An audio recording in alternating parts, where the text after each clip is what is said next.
నమస్తే.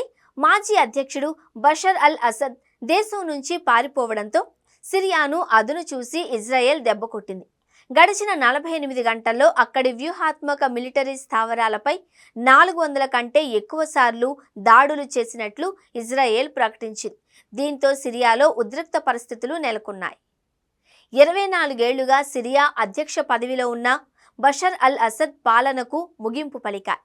దీంతో అసద్ సిరియా నుంచి రష్యా వెళ్లారు. అసద్ దేశం విడిచి వెళ్లారనే సమాచారంతో ఇజ్రాయెల్ అప్రమత్తమైంది. రసాయనిక ఆయుధాలు, రాకెట్లను నిల్వ ఉంచినట్లు అనుమానాలు ఉన్న ఆర్మీ స్థావరాలపై వైమానిక దాడులు జరిపింది. 80% పైగా సైనిక స్థావరాల్ని ధ్వంసం చేసింది. సిరియా సరిహద్దుల్లో ఇజ్రాయెల్ విలీనమైన గోలన్ హైట్స్ కు తూర్పున ఉన్న బఫర్ జోన్లోకి ఇజ్రాయెల్ తన దళాలను పంపింది. గత 48 గంటల్లో ఇజ్రాయెల్ డిఫెన్స్ ఫోర్సెస్ సిరియాలోని భారీ మొత్తంలో వ్యూహాత్మక ఆయుధాలను, నిల్వలను ఉంచిన స్థావరాలపై దాడులు చేసింది.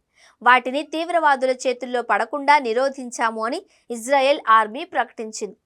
ఇజ్రాయెల్ ధ్వంసం చేసిన వాటిల్లో సిరియా నేవీ స్థావరాలు, all Bayda port, Latakia port, 15 నౌకాదళ నౌకలు, రాజధాని డమాస్కస్, ఇతర ముఖ్య నగరాలలోని విమాన నిరోధక బ్యాటరీలు, ఆయుధాల ఉత్పత్తి కేంద్రాలు ఉన్నట్లు సమాచారం.